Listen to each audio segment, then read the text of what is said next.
매일매일 건강을 저금합니다. 100세 시대 건강하이소. 네, 여러분을 건강 부자로 만들어 드리는 시간 장수은행의 문을 활짝 열어보겠습니다. 요즘 제가 이제 지인들과 카페에서 차를 한잔하면서 대화를 나누다 보면 네. 사실 좀 깜짝깜짝 놀랄 때가 있는데 왜요? 왜냐하면 옛날에 제가 봤던 부모님들이 부모님 지인들과 친구들과 나눴던 얘기를 제가 하고 있는 거예요. 나이가 든 거지 이제. 맞아. 유나 씨는 좀 다를 것 같은데 친구들과 만나면 어떤 얘기를 주로 하십니까? 저희는 뭐 주로 일 얘기하고요. 뭐 아니면은 또 연애 얘기? 부럽다. 아니면은 네. 또 결혼한 친구들도 많이 있다 보니까요. 뭐 결혼 생활 얘기라던가 뭐 육아 얘기들 보통 많이 하는 것 같아요. 네, 자 반면에 네. 수림 씨는 저희 나이에 연애 얘기하면 그건 바람난 거고. 그렇죠. 우리는 이런. 건강 얘기 시작해서 건강 얘기로 끝나고 헤어져서 병원 가잖아. 그러니까. 항상 건강인 것 같아. 기승전 맞아요. 건강이에요. 네, 감독님은 좀 다릅니까? 보통 보면 이제 은퇴할 나이가 다가오잖아요. 회사 직장이나 맞아. 이런 거. 네, 그 걱정이 제일 큰 것 같습니다. 그 노후 얘기 확실히 많이 그렇군요. 하죠. 나이가 들어가면 들어갈수록 이 대화 주제가 이제 건강으로 바뀌는 거는 어쩔 수 없나 봅니다. 맞아. 예, 실제로 그 노인 환자분들 많이 만나시니까 한 원장님 어때요? 어떤 말씀 주로 하십니까? 실제로 이제 100세 시대이다 보니까 연세 드신 어르신분들이 많이 진료실로 오시는데 하시는 말씀들이 거의 뭐 암에 안 걸렸으면 좋겠다, 치매에 안 걸렸으면 좋겠다, 뭐 이런 말씀들을 참 많이 하시거든요. 그래서 너무 걱정만 하지 마시고요. 암 같은 경우는 검진을 통해서 조금 더 빨리 예방을 하실 수 있고요. 예. 치매 같은 경우는 가까운 보건소에 가시면 선별 검사, 간이로 할 수 있는 선별 검사들 다 무료로 해드리고 있으니까요. 예. 그런 것들을 이용하시면 조금 더 예방하는 데 맞아. 도움이 되실 수 있을 것 같고 예방을 하신다면 크게 걱정하실 필요는 없을 것 같습니다. 예. 네, 누구나 이제 나이가 들고 하면은 무릎에 퇴행성 관절염이 자연스럽게 찾아오게 되는데 무릎 통증으로 인해 거동이 힘들어지면은 또 아무래도 독립적인 생활을 하기도 힘들고 또 아무래도 함께 내과적인 질환도 잘 동반되게 됩니다. 그래서 평소에 자신의 무릎 상태가 어떤지 잘 살피고 그리고 또 자제분들께서도 부모님이 평소에 잘 걸어 다니시는지 관심을 가지고 한번 지켜보시는 것도 좋을 것 같습니다. 자, 이어지는 순서는 이주의 핑미입니다. 제철 식재료를 소개해드린데요. 이번 주에 이거 꼭 챙겨 드시기 바랍니다. 확인하겠습니다. 하나, 둘, 셋. 고등어입니다. 싱싱해. 한국인 밥상에 가장 자주 오르는 푸른 선물. 오늘의 주인공은 바로 등푸른 생선 고등어인데요. 팔딱팔딱 힘이 아주 대단하죠? 특히 가을 고등어는 며느리에게는 안 준다는 말이 있을 정도로 맛과 영양이 풍부합니다. 보기만 해도 군침 도는 고등어 요리. 오늘은 굽지 말고 간장에 졸인 감칠맛 가득한 고등어 덮밥은 어떠세요? 또 구이에 매콤한 양념을 곁들인 고갈비는 부산의 인기 명물이죠. 예로부터 서민들의 소박한 밥상을 푸르게 빛내준 고등어. 깊어가는 가을 더 깊은 맛을 지닌 고등어를 이주의 핑미로 선정합니다. 자, 오늘의 주인공 우리 집 단골 반찬. 저는 오늘 아침에도 이거 먹고 왔네요. 국민 생선. 예, 고등어. 고등어는 부산을 대표하는 시어입니다. 맞아. 예, 시어예요. 부산하면 고등어. 그래서 고등어 축제도 해마다 열리고 많이 드시잖아요. 다른 생선도 물론 맛있지만 고등어 구이 같은 경우는 가시바를 큰 걱정도 없고 살코기도 많고 또 맛있잖아요. 그리고 머리 부분은 오메가3가 있잖아. 그러니까 이게 또 건강에 또 도움되고 그러니까. 맞아요. 등푸른 생선이니까 참 좋은 것 같아요. 고등어 저 되게 좋아요. 맞아요. 뭐 꽤 네. 비싸지도 않고. 감독님. 그럼요. 저는 회가 참 맛있다고 생각은 하고 몇 번 먹어는 봤는데. 고등어네. 그래요? 고등어. 근데 이게 성질이 급해서 빨리 죽는다는 말이 있지 않습니까? 예. 이게 아주 진짜 싱싱한 집 아니면 가서 먹으면 안 되거든요. 저도 먹어보지 못했는데. 저는 몇 번 먹어봤거든요. 맛있어요. 맛은 있는데. 그래도 고등어 회보다는 고등어는 뭐 구이죠. 연탄불에 구워 먹어도 좋고. 예. 연탄불 맛있어요. 연탄불. 맞아요. 그럼 그렇게 해줘도 내가 있나 모르겠네. 예. 근데 구이도 맛있는데요. 저는 무엇보다도 물을 많이 넣어가지고 네. 팔팔팔팔 끓인 조림? 조림. 고등어 조림 너무 맛있어요. 또 우리 엄마가 해주시는 거 먹으면요, 그냥 국물 이렇게 밥에다 비벼가지고 그냥 한 그릇 뚝딱 먹게 되거든요. 지금 얘기하면서도 정말 군침이 막 맛있겠다. 돌아요. 지금. 거기 무가 양념이 쏙 빼가지고 너무 얼마나 맛있어요. 맛있어. 그것도 소화에도 좋고. 얼마나 맛있게요. 또 아까 오메가3 들어있다고 오메가3가 정말 풍부해가지고 그 혈관 건강에 그렇게 좋대요. 그렇지. 또 똑똑해 보이죠? 예. 똑똑해 보이죠? 그래서 어르신들도 많이 드시면 좋을 것 같고 그렇지. 젊은 분들도 맛도 좋으니까요. 여러분들 많이 드셨으면 좋겠습니다. 맞아요. 예. 맛있다. 네, 아이들 좋아하는 이 고등어. 자, 오늘 뭐 저녁이라도 이렇게 반찬 한번 준비해 보시기 바랍니다. 자, 이제 장수 토크의 주제를 알아보겠습니다. 장수국장 함께 하시죠. 장수국장 막을 올려. 선생님, 저 병에 걸린 건가요? 환자분 안타깝지만 대장은 지금 사기라서 꽤 위험한 상황이거든요. 암이라고요? 대장에 용종이 있어서 종합검진을 큰 병원 가서 받아보시라고 했는데 왜 말을 안 듣고 그랬어요? 저 지금 죽는 거예요? 안 돼요, 선생님. 저 아직 애도 어리고. 진짜 딱 1년 전으로만 다시 돌아가게 해주세요. 제발. 환자분 네. 대장 용종이 지금 발견됐는데 이상하니까 큰 병원 가셔서 정밀 검진을 좀 받아보셔야 할 것 같아요. 꽤 위험한 상황일 수 있어요. 그렇군요. 네. 근데 제가 좀 바빠요. 그리고 제가 별로 아프지도 않아요. 그러니까 다시 다음에 하네요. 할게요. 다음에. 어이 깜짝이야. 이 사람 왜 이래? 뭐야? 뭐 누구 맘대로 나중에 검사를 받는다 그래. 지금 당장 큰 병원 가가지고 검사를 빨리 받아야지. 여보세요. 누구 마음대로 반말이야. 초면에 왜 진료실에 들어와서 난리야 왜? 나로 말할 것 같으면 미래에서 온 박술입니다. 근데 지금 그게 중요한 게 아니고, 지금 당장 병원 안 가면 암에 걸려서 너 죽어. 암에 걸려서 나 죽어. 죽어. 가자. 검진 받으러 가자. 건강검진 받아야 돼. 네, 맞습니다. 그때 할 걸 후회하는 경우가 많죠. 특히 건강 관련해서 후회하게 되는 일이 생기면 뭐 장수국장처럼 뭐 타임머신이 있는 것도 아니고 이거 되돌리기가 쉽지 않거든요. 후회하게 되죠. 예, 암이라는데.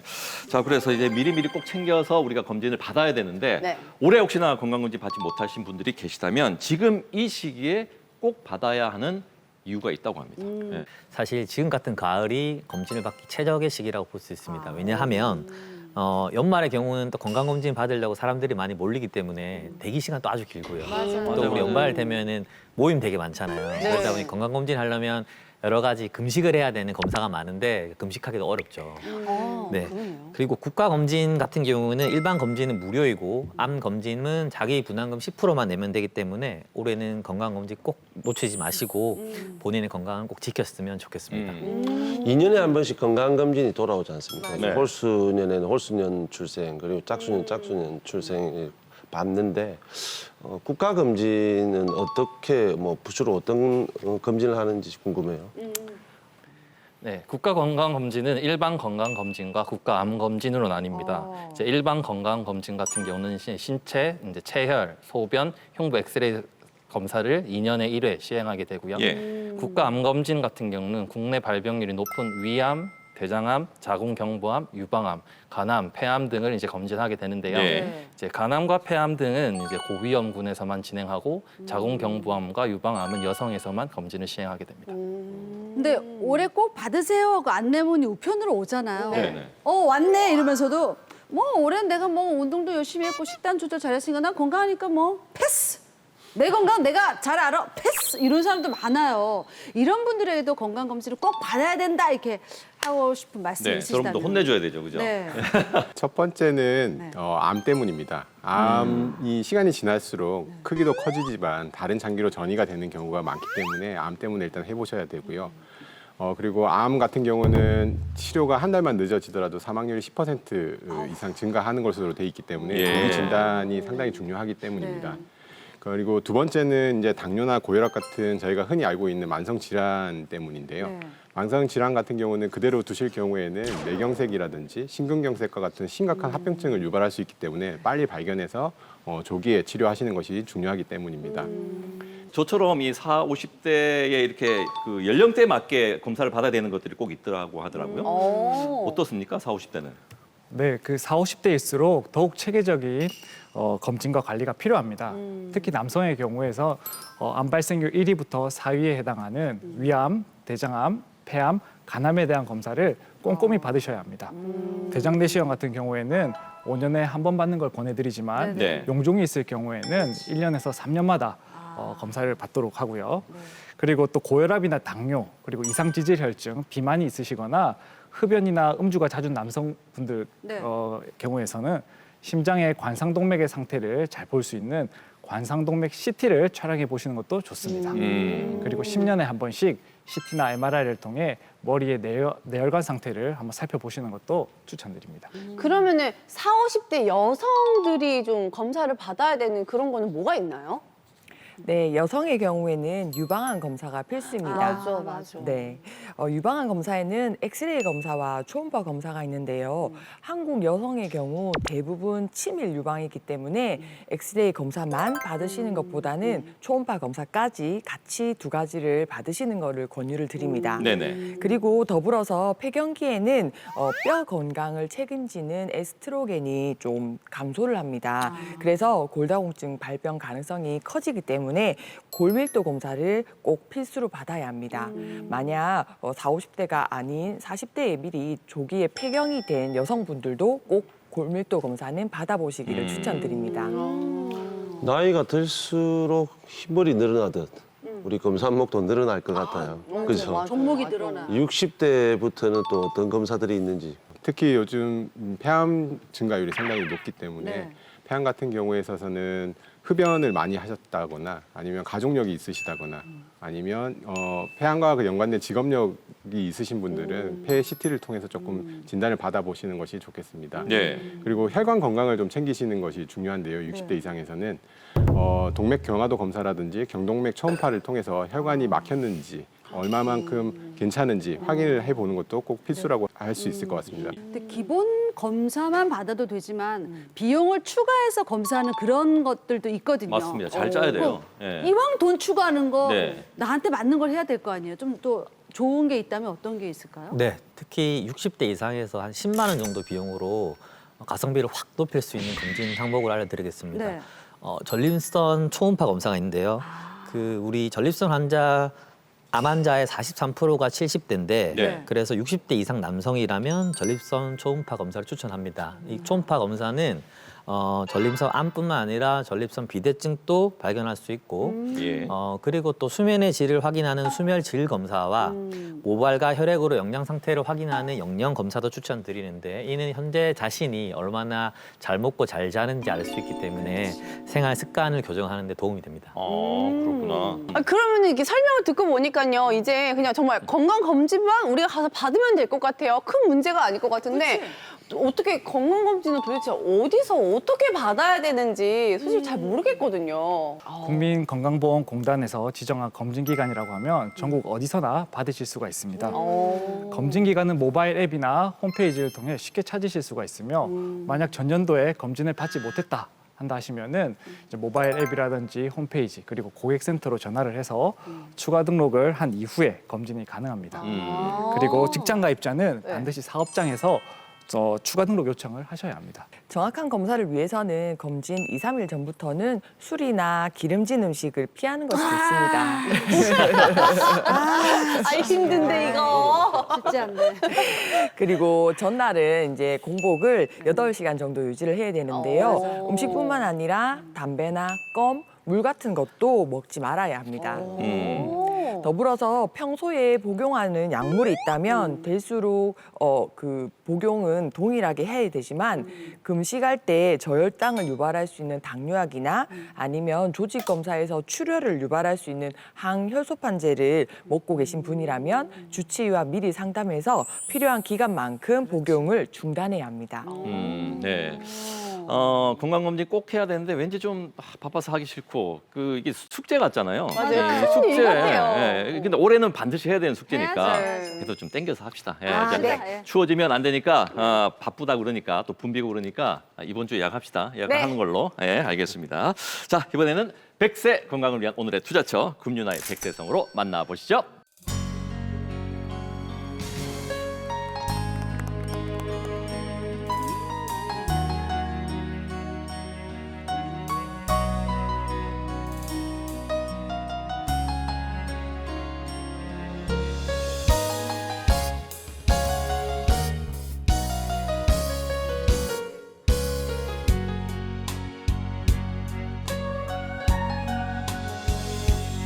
그토록 다짐을 하건만 무릎은 알 수 없어요.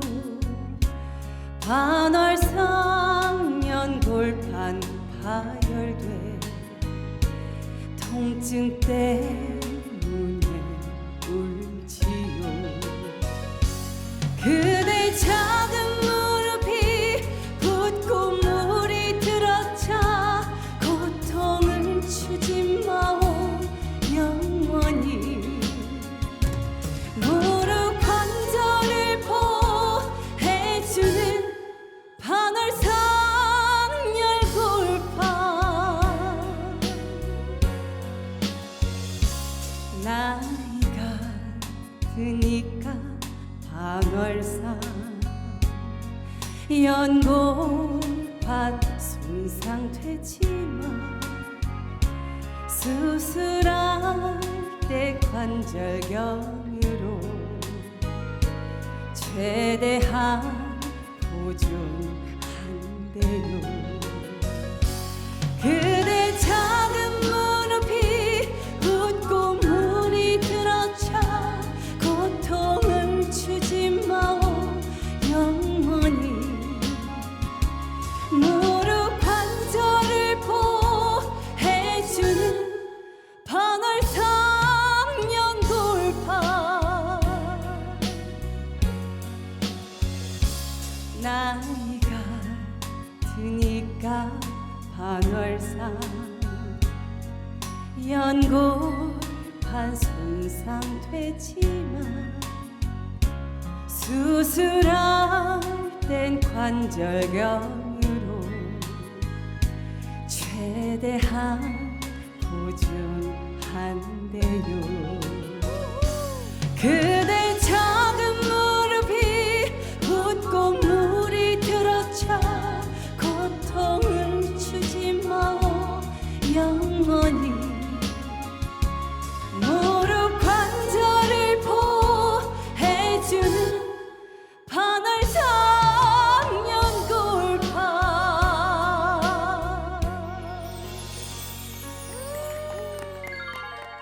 오늘의 투자처 단풍놀이 갔다가 무릎에서 뚝 반월상 연골판을 지켜라. 자, 오늘 이거 지켜냅니다. 오늘 이거 지켜냅니다. 자, 먼저 오늘의 주치의와 함께하는 닥터뷰 함께하시죠. 서현정 원장님 처음 뵙겠습니다. 아, 반갑습니다. 네. 처음 뵙겠습니다. 근데 원장님 판소리 좀 하세요. 그 판소리 다룬 영화 서편제. 아. 그 서편제를 볼 때마다 서현정 원장님 생각이 나는 거예요. 제 초등학교 때 별명이 서편제였습니다. 그러니까. 사실 너무 싫었는데 어이, 갈까요? 제비 몰러 나간다. 야, 하시네.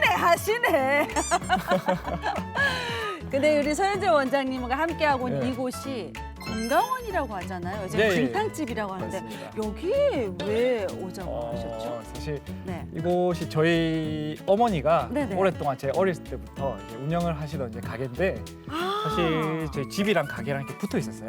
그래서 그쵸. 사실 이곳에서 거의 제 학창 시절을 보냈다고 음. 싶을 정도로 추억의 장소이기도 하고 이제 어머니의 땀이 또 서려 있는 장소죠. 건강원을 하고 이렇게 중탕을 하는 일이 네네. 무릎을 쪼그리기도 많이 하고 또 무거운 것도 많이 드는 일이라 어머니께서 오랫동안 이 일을 하시면서 네네. 조금 무릎이 많이 상하셨죠. 그래서 3년 전쯤에 네. 제가 어머니 무릎 수술을 직접 하셨어요? 예, 직접 이야, 했습니다. 과하게 일을 하시다 보면 그렇죠, 무릎이 그렇죠. 아플 수 있죠. 맞습니다. 직접 아들이 손수 이렇게 하게 되면 얼마나 마음 편하게 수술을 받으셨겠어요. 아유, 편하셨던 표정이셨는데 네.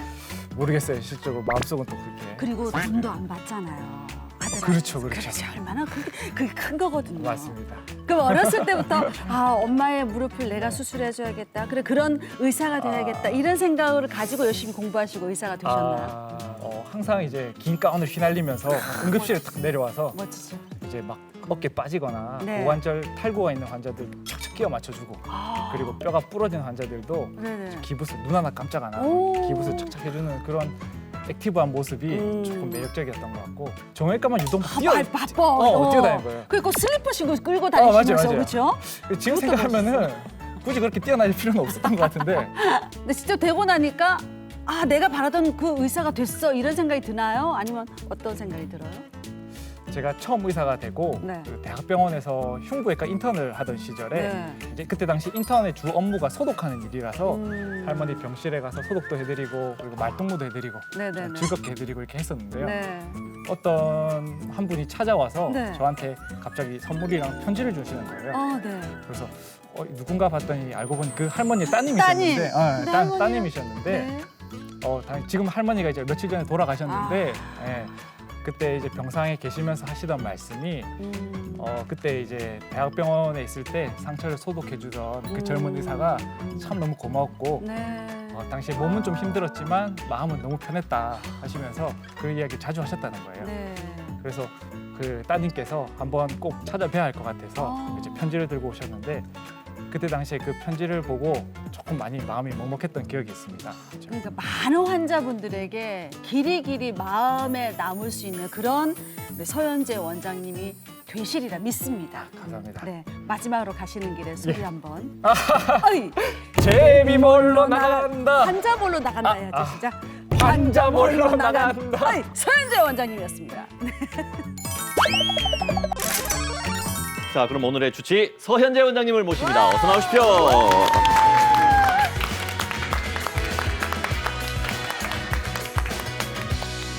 자, 요즘 뭐 나들이 시즌이기도 하고 뭐 네. 날씨가 선선하니까 단풍철인데 근데 어딜 가고 싶어도 무릎 때문에 못 움직이겠어. 이런 분들이 주변에 많더라고요. 맞아요. 예, 병원에서 그런 분들 정말 많이 만나실 것 같아요. 네, 그렇습니다.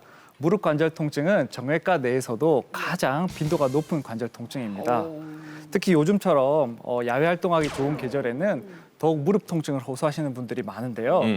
무릎은 우리 몸에서 가장 큰 관절이라 외부 충격에 의해 손상받기도 쉽고 그리고 바닥 생활을 많이 하는 우리나라의 생활 특성상 앉았다 일어났다 하는 동작을 많이 하기 때문에 예. 무릎에 부담이 많이 가게 됩니다. 그래서 이 때문에 우리나라의 65세 이상의 중년 여성들의 관절염 비율이 유럽의 65세 이상의 여성들보다 관절염이 9배 이상 높다는 연구 결과도 있습니다. 그리고 또 젊은 층에 있어서도 제가 한 3년 그 병무청에서 이제 신체 판정 검사를 했었는데 예. 그때도 무릎 주위에 통증을 호소한다거나 무릎 주위에 수술을 받았던 젊은 친구들이 네. 가장 빈도가 높았습니다. 예. 정확히 어디가 딱 아프다 이렇게 딱 못 집으시더라고요. 그냥 그 두리뭉실하게. 그냥 무릎이 좀 안 좋아, 그냥 뚝소리가 났어 이러시는 경우들이 많은데 이건 어디가 어떻게 문제가 있는 건가요? 일단 무릎 통증은 크게 청장년층에서 발생하느냐 그리고 노년층에서 발생하느냐로 나뉠 수가 있는데요. 아무래도 활동을 많이 하는 청장년층에 있어서는 외상에 의해서 골절이라든지 십자인대나 측부인대 파열 그리고 연골상 파열과 같은 그런 질환이 잘 발생하고 노년층에 있어서는 관절 연골이라든지 연골판 손상과 관련된 퇴행성 질환이 잘 발생하게 됩니다. 이때 남녀노소 가리지 않고 우리가 공통적으로 생각해 봐야 될 무릎 질환이 바로 반월상 연골판 파열에 대한 문제입니다. 반월상 연골판. 무릎 쪽 인대 파열은 진짜 많이 들어봤어요. 근데 맞아요. 반월상 연골판은 무슨 판인지 이게 무슨 판이에요? LP 판밖에 없어요. 그 연골판은 무릎에 뭐예요? LP판이 있을 순 없잖아요. 그러게. 네. 그럼 뭐예요, 정확히?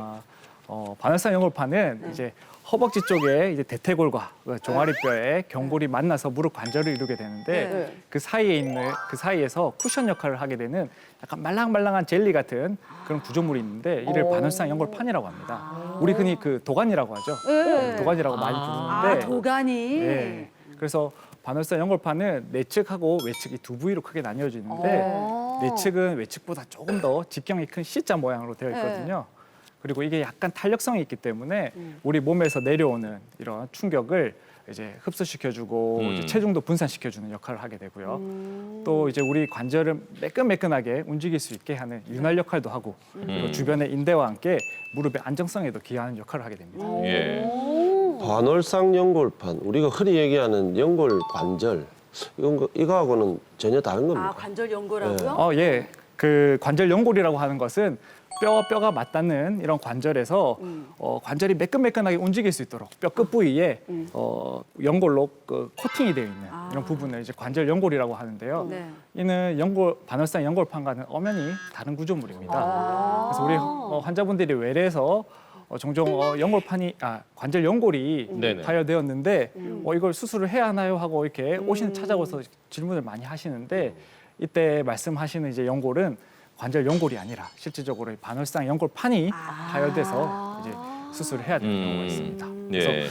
일상생활에서는 이러한 두 용어를 혼용하는 경우가 많은데 저는 이제 환자분께 뭐 모형이나 그림을 통해서 이 두 구조물의 차이점에 대해서 설명을 좀 드리는 거죠. 그렇죠. 잘 모를 것 같아요. 그러면 우리가 일상에서 어떤 활동을 할 때 이 반월상 연골판이 다치는 겁니까? 크게 그 비접촉성 손상, 스포츠 손상, 퇴행성 변화 세 가지로 이렇게 나눌 수가 있습니다. 네. 비접촉성 손상은 큰 외부의 충격 없이 우리 일상생활 중에 뭐 앉았다 일어난다는 경우라든지 또 가다가 잠시 서거나 방향을 좀 틀거나 하는 이런 일상생활에서도 손상이 잘 나타나는데요. 그래서 환자분들이 하시는 말씀은 버스를 좀 급하게 잡으려고 이렇게 서두르게 탁 간다거나 네, 순간 딱 그렇죠, 뛰어갔을 그렇죠. 때. 네. 그리고 또 이제 신호가 바뀌는 횡단보도를 건널 때 좀 급하게 건널 때 스탑하잖아 갑자기. 네, 네. 그럴 때 이제 무릎의 통증이 심해서 오는 경우가 많으시고요. 그리고 스포츠 손상 같은 경우에는 운동 중에 점프했다 착지하거나 그리고 충돌이 있을 경우에 잘 발생하게 되는데 이는 이제 골절이라든지 인대 파열과 함께 동반되는 경우가 많습니다. 그러면 이 연골판이 손상이 되면요, 주로 딱 어디가 통증이 이렇게 나타나게 되는 건가요? 그 연골판이 파열되는 위치에 따라서 압동점이 다르게 나타나는데 뭐 환자분들이 외래에서 안쪽이면 안쪽이다, 바깥쪽이면 바깥쪽이다 명확하게 특정한 지점을 이렇게 명확하게 말씀하시는 경우가 많습니다. 그래서 내측 연골판 파열 경우에 있을 때는 이제 내측이 그리고 외측 연골판 파열은 외측의 통증을 주로 호소하시게 되는데 이제 반월상 연골판의 후각 부위라든지 뒤쪽 뿌리 부분이 파열이 있을 경우에는 이제 무릎을 굽히고 펴거나 또는 쪼그리고 앉을 경우에 있어서 무릎 뒤쪽 오금 부위에 통증을 많이들 호소하십니다. 그럼 연골판이 손상되면 증상이 어때요? 막 욱신욱신거리고 아픈가요? 어때요? 먼저 가장 대표적으로 뭐 통증이 일어나면서 관절이 붓고 물이 차게 되는 증상이 가장 흔합니다. 그리고 아무리 찢어진 연골판이 무릎 뼈 사이에 끼어 있다 보니 무릎을 굽히고 펴고 하는 과정에서 네. 무릎이 다 굽혀지지 않거나 그리고 다 펴지지 않는 흔히 이것을 잠김 증상이라고 표현을 하는데요. 이러한 관절 운동에 제한이 나타나게 됩니다. 예. 그리고 또 어떤 분들은 이제 계단 오르내리거나 보행하는 과정에서 무릎이 휘청거린다거나 무릎이 꺾이는 이런 증상을 호소하시는 분도 있습니다. 예. 그리고 무릎 뒤쪽에 뭔가 혹처럼 만져진다 하시는 분들도 꽤 많은데요. 예. 이런 분들은 이제 연골판 뒤쪽이 찢어져서 무릎 관절 안에 있는 관절액이 무릎 뒤쪽 오금 부위로 새면서 발생해서 생기는 이제 물혹인 건데 예. 이를 이제 베이컨 낭종이라고 합니다.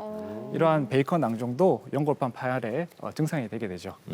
선수 생활할 때 주위에 무릎 아파서 이제 무릎이 이렇게 붓고 하는 걸 제가 직접 눈으로 많이 봤는데 물이 차는 경우는 무조건 물을 뽑아야 됩니까? 그러니까 물을 그렇죠. 이 무릎에 물이 차서 오시는 분들이 공통적으로 다 대부분 하시는 말씀이 있습니다. 네? 무릎에 물이 차서 이렇게 뽑게 되면은 무릎이 더 물이 찬다고 이걸 뽑아야 되는지 여쭤보시는데요. 일단은 무릎에 물이 차는 원인은 여러 가지가 있겠지만 네. 가장 대표적인 것은 무릎의 관절 연골이 좋지 않을 때입니다. 그래서 무릎에 물이 소량 차 있을 때는 약 먹고 쉬고 얼음찜질하고 하다 보면은 점점 빠지고 무릎에 물이 흡수되고 자연스럽게 그래요? 하는데 무릎에 물이 많이 차서 무릎에 물이 빵빵해 가서 걷기도 힘들고 구부리기도 뻑뻑하게 힘들다 하시면은 무릎에 물을 뽑으시는 것이 좋습니다. 예. 그 물 안에는 염증을 일으키는 물질도 들어있고 그리고 무릎 관절에 압력이 높아지다 보면 그 주위를 싸고 있는 관절 연골을 좀 약하게 할 수 있기 때문이죠. 사실 무릎에 물을 뽑고 안 뽑고보다 실질적으로 더 중요한 것은 왜 무릎에 물이 찼는가를 아는 그렇지, 것입니다. 원인을. 반월상 연골판 이게 계속 궁금해지는데 그래서 실제로 여기가 찢어져서 고생을 하신 환자분들 만나볼 텐데 지금 이제 수술 잘 끝나서 건강을 회복했다고 합니다. 자, 화면으로 함께 만나보시죠. 나이를 불문하고 찾아오는 무릎 통증. 걷다가 번쩍하는 무릎 통증과 함께 그만 주저앉고 말았다는 윤문환 씨. 그대로 다시 일어날 수 없어 바로 119를 부를 정도였는데요. 그 원인은 무엇이었을까요? 집으로 귀가 중에 갑자기 무릎에 통증이 생기면서 이제 쓰러지면서 119 불러가지고 응급실에 갔죠.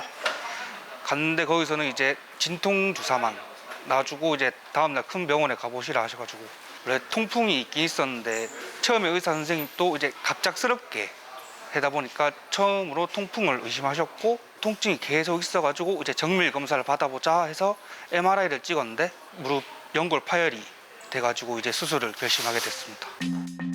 특별한 외상이 없어 평소 앓던 통풍이 심해진 줄 알았다는 문환 씨. 그러나 알고 보니 연골판이 찢어진 지 3주 이상 지났고 결국 수술을 받아야만 했습니다. 무릎의 통증과 붓기가 심해 걷기가 힘든 상태에서 내원하셨습니다. 환자분이 크게 다른 외상력이 없으신 데다가 통풍의 기왕력이 있으셔서 처음에 약물 치료를 먼저 시행하게 되었는데요. 이런 약물 치료에도 큰 호전이 없어 이제 MRI 촬영을 하게 되었습니다. MRI 촬영상에서 무릎과 무릎 뼈 사이에 연골판이 찢어진 상태로 무릎 관절액이 뒤쪽으로 오금 부위로 빠져나가 베이컨 낭종도 함께 형성된 모습을 보이고 있었습니다. 환자분의 반월사 연골판 파열의 양상이 양동의 손잡이형 파열입니다. 이 파열은 스포츠 활동이라던가 같은 이제 적극적인 활동 중에 파열이 잘 일어나는데 저희 환자분께서는 길 가다가 갑작스럽게 무릎 통증이 발생하여 내원한 케이스입니다. 이렇게 연골판 파열은 적극적인 이제 활동이라든지 퇴행성과 같은 이런 질환 원인 이외에도 앉았다 일어났다 하는 이런 일상 동작에 있어서도 연골판 파열이 나타날 수가 있습니다. 야외 활동 증가에 따라 환자 수도 늘고 있는데요. 특히 반월상 연골판 파열은 활동량이 많은 젊은 층도 안심할 수 없습니다. 무릎은 신체 활동의 기본이 되는 만큼 각별한 주의가 필요합니다. 찢어진 연골판이 무릎 관절 사이에 끼어 있었던 사례자. 연골판 봉합술로 이탈했던 연골판을 제자리로 돌려놓았는데요. 이제 남은 건 꾸준한 관리겠죠. 파열의 크기가 매우 크고 파열된 위치가 레드레드 존이라고 하여 혈류가 많이 왔다 갔다 하는 고지역에 파열이 생겨 있었기 때문에 연골판 봉합술을 계획하였습니다. 우선 찢어진 연골판이 안쪽으로 전이되어 있는 상태였기 때문에 연골판에 우선 바깥쪽 원래 자리로 도수 정복을 시키고 연골판 봉합술을 시행한 이후에 그리고 무릎 뒤쪽에 있는 베이컨 낭종은 후방 삽입구를 이용하여 베이컨 낭종 감압술을 함께 시행하였습니다. 수술한 지 이제 6주 정도 지나신 상태로 보조기와 목발을 모두 이제 제거를 하고 이제 천천히 이제 보행 중에 있는 상태이십니다. 그리고 대퇴사두근 강화 훈련을 통해서 근육도 마르지 않고 잘 유지될 수 있도록 근력도 함께 관리 중에 있는 상태입니다. 지금 수술한 지 6주 정도 되었는데 지금 뛰어다니는 건 아예 못하고 이제 걷는 거는 조금씩 하고 있습니다. 편 상태에서 무릎 라인까지 여기까지 딱 올려줍니다. 8, 9, 10. 여기서 받쳐준 상태에서 무릎을 이렇게 쭉 한번 펴보세요. 하나, 둘, 셋, 넷. 일단 재활 운동이 제일 중요한 것 같아서 재활 운동을 중점으로 이제 해보려고 합니다. 원래 여행 계획이 있었는데 이제 무릎 수술하고 이제 여행이 취소가 되어가지고 이제 무릎만 다 낫는다면 이제 해외 여행도 한번 가보려고 합니다. 네, 그러니까 이분처럼 반월상 연골판이 이제 파열이 됐어요. 요거를 어떻게 진단해서 알 수 있어요? 먼저 병원에 오시면은 신체학적 검진을 먼저 하게 되는데 네. 관절선을 따라 압통이 어디인지 먼저 파악을 하고 그리고 무릎 관절 안에 이제 물이 차 있는지 이제 삼출액이 있는지 체크를 하게 됩니다. 그리고 맹버레이 테스트라고 하여 반월상 연골판 자극 검사가 있는데 이 검사를 통해서 연골판이 파열돼 있는지 먼저 의심을 할 수가 있습니다. 그리고 이제 다음 기본 무릎 엑스레이를 통해서 이제 무릎 배열 상태를 한번 보고 그리고 관절염이 어느 정도 있는지 체크를 하게 되고 실질적으로 엑스레이로는 이제 관절 사이에 있는 연골판이 보이지 않기 때문에 뭐 연골판의 찢어진 위치라든지 뭐 파열된 양상이나 이런 거를 정확하게 보시려면은 이제 MRI를 통해서 정확한 진단을 하실 수가 있습니다. 그러면은 이 수술은 어떻게 해요? 이게 어떻게 방법이 좀 여러 가지가 있는 건가요? 찢어진 위치라든지 그리고 찢어진 뭐 양상, 크기에 따라서 수술 방법은 크게 3가지. 연골판 부분 절제술, 봉합술, 그리고 이식술 이렇게 크게 3가지로 나뉘는데요. 일단 연골판 파열의 치료의 기본 원칙은 최대한 내가 가진 연골판을 보존하자입니다. 예. 네, 왜냐하면 이렇게 한번 찢어지고 닳아서 없어진 연골판은 새로 재생되거나 자라지 않습니다. 그래서 최대한 연골판을 봉합할 수 있는지를 우선적으로 고려를 한 이후에 치료에 접근을 하게 되는데 네. 크게 봉합술을 할 수 있는 경우가 4가지.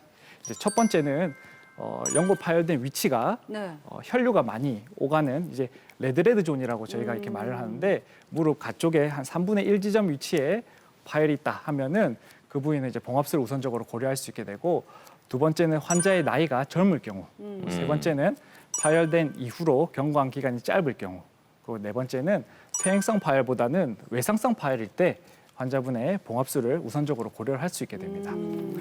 이 수술하고 난 다음에 어느 정도 지나야지 일상생활을 할 수 있는지 이것도 많이 궁금하실 거예요. 그게 수술하고 가장 걱정이에요. 한 한 달 정도 병원에 입원하고 있어야 되는 건지 어때요? 재활 치료도 좀 해야 될 것 같은데요?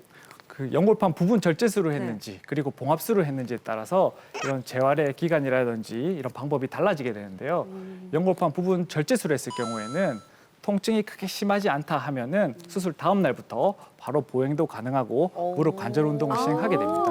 그리고 약물 치료를 통해 점점 활동을 늘려나가게 되는 것이죠. 그리고 봉합술을 했을 경우에는 그 파열된 봉합 연골판을 이렇게 실로 꼬매놨기 때문에 네. 이 실이 터지면 안 되잖아요. 네. 예. 그래서 한 2주 정도는 실밥이 터지지 않도록 방기부스를 하고 그리고 한 달 정도 더 무릎 보조기를 통해서 관절 운동에 제한을 두면서 천천히 이제 활동을 좀 늘려나가시면 되고 또 이 기간 동안 목발을 짚으셔야 하는데 수술하고 한 2달 정도는 이렇게 조금 안전가료를 하셔야 되고 2달 이후부터 이렇게 운동을 조금씩 시작할 수가 있습니다.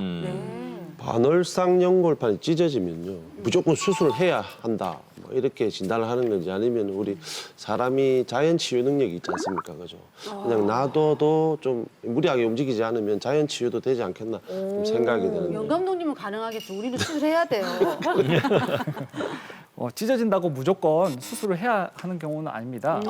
찢어진 범위가 좁거나 경미할 경우에 있어서는 약을 먹거나 그리고 물리치료를 하거나 또 뭐 필요하면 연골 주사를 맞는 이런 보존적 치료로 충분히 좋은 결과를 얻을 수가 있습니다. 그리고 연골판이 찢어진다고 해도 크게 증상이 없는 경우에 있어서는 우선 보존적 치료를 먼저 해볼 수가 있습니다.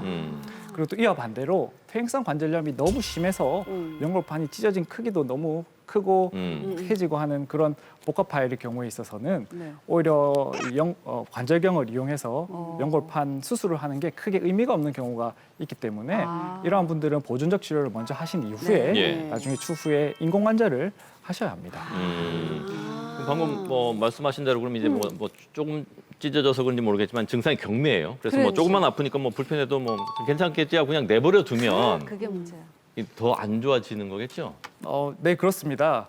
보통 이제 시간이 지나면 파열의 크기가 점점 이렇게 커지게 되고 그래서 제때 연골판 봉합술을 할 수 있는 시기를 놓치게 돼서 나중에 결국에는 절제술을 해야 되는 경우가 있는데요. 그리고 이 시기 동안 주변에 싸고 있는 관절 연골에 마모를 또 일으켜 조기에 퇴행성 관절염이 오게 됩니다. 근데 외래에서 보면은 환자분들이 많이 아파하시고 그리고 검사를 해봤더니 또 연골판이 많이 찢어져 있어요. 그런데 환자분이 아무래도 뭐 생업에 종사하시면서 당장 수술을 못 한다 뭐 이렇게 하시면서 무릎에 물을 빼고 약 먹고 이렇게 버티시는 분들이 있는데 이런 분들은 조금 안타깝지만 나중에 시간이 돼서 수술을 하신다 해도 조금 예후가 좋지 않은 경우가 많습니다.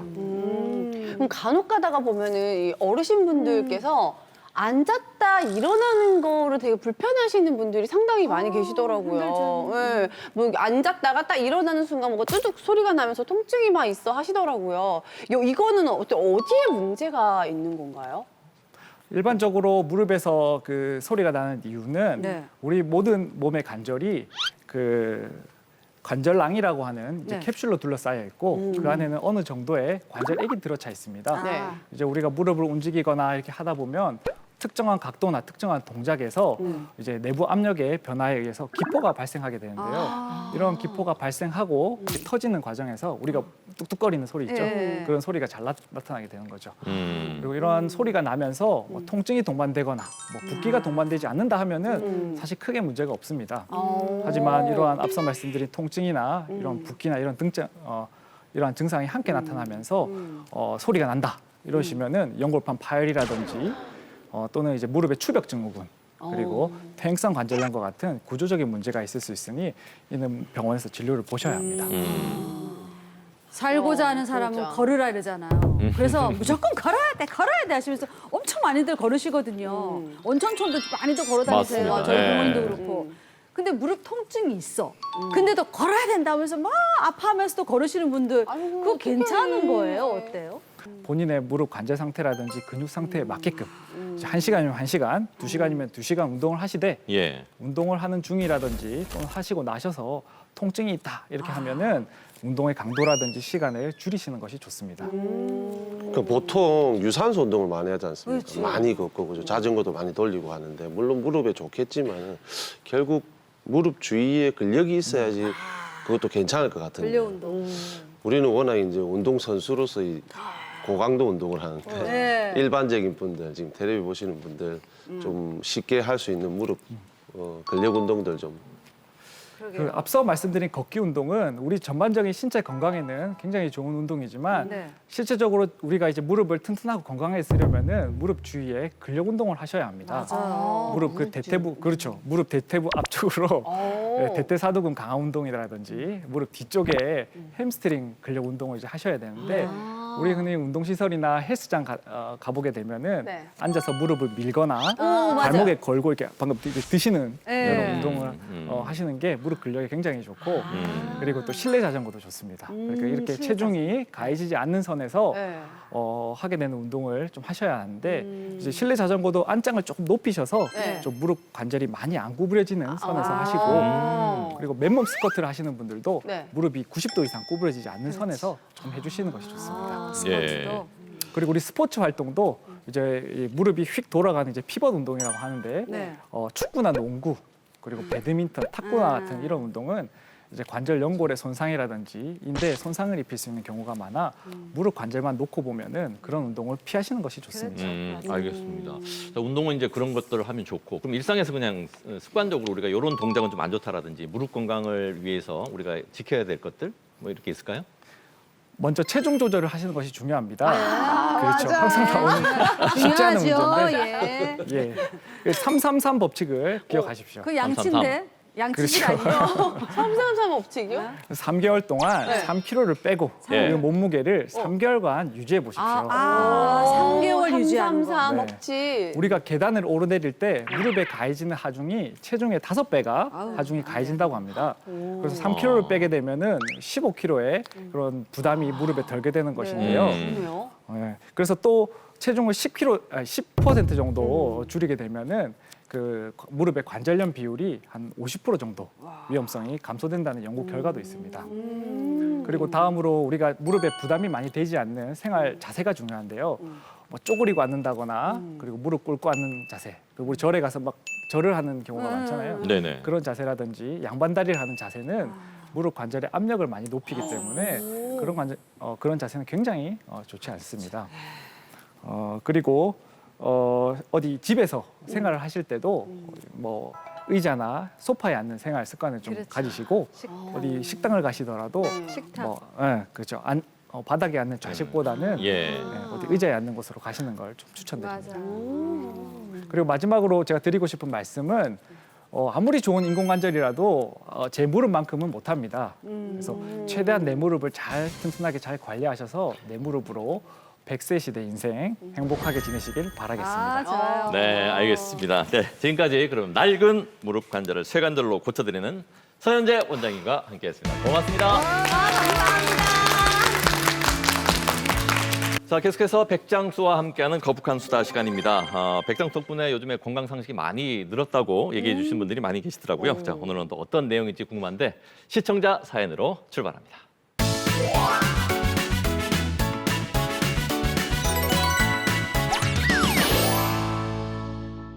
안녕하세요. 얼마 전 친구와 베트남 다낭 여행을 다녀왔습니다. 금강산도 식후경이라고요. 도착하자마자 맛집 투어를 시작했는데요. 잔뜩 기대한 베트남 쌀국수. 아니 그런데 제 친구가 갑자기 인상을 팍 쓰는 거였어요. 바로 국수 위에 올려진 고숫대눈이었는데요. 고수 정말 싫어. 고수 싫어. 아우 이거 빼달라고 했어야 되는데 깜빡했어. 나 이 국수 못 먹어. 어떡해. 친구는 못 먹지만 전 고수를 좋아하거든요. 그러고 보니 오이 싫어하는 분들도 많던데 이런 건 특별한 이유가 있는 걸까요? 백장수 좀 알려주세요.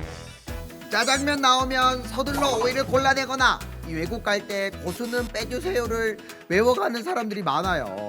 이처럼 혹시 원장님들도 싫어하거나 못 먹는 특정 음식 있으십니까?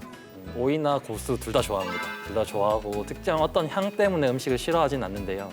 저는 향보다 식감 때문에 싫어하는 음식들이 있습니다. 아, 식감. 네, 뭐 물컹거리는 그런 식감을 싫어하는데 뭐 예를 들면 가지 무침이나 뭐 푹 삶은 무 같은 그런 약간 물컹거리는 식감들을 싫어합니다. 그렇구나. 옥진아 원장님은 어떠십니까? 아, 저는 20살 때 이제 여름방학 때 처음으로 중국에 배낭여행을 갔는데요. 그때 처음으로 고수를 먹어봤어요. 아, 근데 제가 한국 음식 중에 못 먹는 식재료가 하나도 없거든요. 네. 근데 고수는 도저히 못 먹겠는 거예요. 그래서 식당 들어갈 때마다 뿌야오 샹차이, 뿌야오 샹차이 하면서 약간 그 특유의 향 때문에 그런 분들이 계시더라고요. 우리 우성준 원장님은요? 네, 저는 아까 질문하신 것 중에서 양극단이 사실 다 나왔는데요. 저는 고수는 너무 좋아해서 쌀국수 먹거나 하면 무조건 추가해서 고수를 넣어가지고 먹는 편인데 반면에 오이는 제가 진짜 싫어합니다. 그 특유의 향 때문에 예를 들어서 그 김밥 안에 오이가 있다가 그거를 빼더라도 네. 그 오이는 김밥 자체를 먹지를 못해요. 왜요? 오이의 그 향이 김밥에 배어 있으니까 그렇습니까? 네네네. 냄새도 싫고 들어갔을 때 느껴지는 혀가 느껴지는 맛도 싫고. 아니 실제 SNS에서는 오이를 싫어하는 사람들의 모임인 일명 오실모 모임이 화제가 된 적이 있습니다. 하지만 고수 싫어하는 사람들은 더 많을 것 같은데요. 아니 여러 채소들 중에서 유독 이 둘의 좀 호불호가 극명하게 갈리는 이유는 뭘까요? 바로 특정 유전자 때문인데요. 이제 오이에는 이제 동물에게 먹히지 않기 위해 이제 특정한 그런 쓴맛을 내는 쿠쿠르비타신이라는 성분이 있습니다. 이제 우리 유전자 중에서 그 쓴맛을 100배, 1000배까지 이렇게 강하게 느끼는 사람들이 있는데 그것 때문에 못 먹는 것 같습니다. 그리고 고수 또한 이제 후각 수용체의 이제 유전자표 변형으로 고수 속에 있는 알데하이드라는 성분 때문인데요. 근데 고수 싫어하시는 분들이 이제 고수를 먹으면 뭐 세제 맛이나 뭐 화장품 맛이 난다 이렇게 말씀하는 것 자체가 이제 그런 알데하이드라는 성분 때문이고 알데하이드가 비누나 로션 등에 함유된 화학 성분이라서 그런 것 같습니다. 이제 고수 선호도가 높은 중동이나 이제 남아시아 같은 경우는 그런 유전자가 발현이 좀 적고 이제 싫어하는 사람들이 빈도가 높은 이제 동아시아에서는 그 유전자의 발현 빈도가 높아서 그런 걸로 알려져 있습니다. 오늘 뭔가 전문 용어를 많이 쓰니까 더 똑똑해 보입니다. 아니 오이 고수 말고도 특정 음식을 못 먹는 분들이 많잖아요. 편식 심한 분들은 늘 먹는 것만 먹던데 아니 이유가 따로 있나요? 특정 음식을 선호하지 않는 이유는 보통 맛의 만족감이 떨어지거나 음식에 대한 안 좋은 기억이 있기 때문인데요. 또한 여기에는 향도 크게 작용을 해서 약 그 400가지가 넘는 냄새 수용체가 향을 처리하는 개인의 유전자나 뇌의 경로에 따라 차이가 나타나기 때문입니다. 더불어 특정 맛의 쾌감을 느껴 그 맛만 찾는 미각 중독이 더해져서 편식을 유발하기도 합니다. 그러나 이렇게 되면 특정 음식만 찾는 집착성 편식과 먹기 싫은 음식을 거부하는 거부성 편식이 생길 수 있습니다. 집착성 편식은 비만을 일으키고 거부성 편식은 영양 불균형이나 저체중과 같은 문제를 일으킬 수 있습니다. 유익한 정보 정말 감사합니다. 모두 잘 먹어야 건강한데 우리 아이들 키울 때도 편식 때문에 힘들어하는 부모님이 많을 것 같아요. 편식 어떻게 좀 고칠 수 있을까요? 네, 편식은 필요한 영양분을 충분히 섭취할 수 없기 때문에 건강에 안 좋은 영향을 미쳐서 극복할 수 있다면 극복을 하는 게 좋은데요. 먼저 실천할 수 있는 작은 목표부터 세워서 하는 게 좋습니다. 한 달에 새로운 음식을 한 가지 시도한다거나 평소에 잘 먹지 않던 음식을 한 입, 두 입 정도 먹어보는 겁니다. 그리고 자기가 좋아하는 음식과 별로 좋아하지 않은 음식을 조합하여 먹는 것도 도움이 되고요. 그리고 요리법을 바꾸거나 예쁜 그릇에다가 보기 좋게 담는 것도 도움이 됩니다.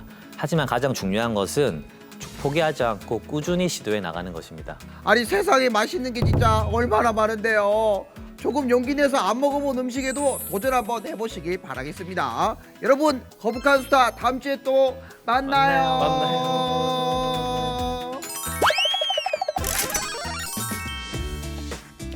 네, 오늘도 저희 건강 하이소와 함께해 주신 여러분 진심으로 감사의 말씀드립니다. 자, 남은 하루 건강하고 알차게 보내시고요. 저희는 다음 시간에 또 알찬 소식 갖고 인사드리도록 하겠습니다. 그때까지 100세 시대 건강 하이소!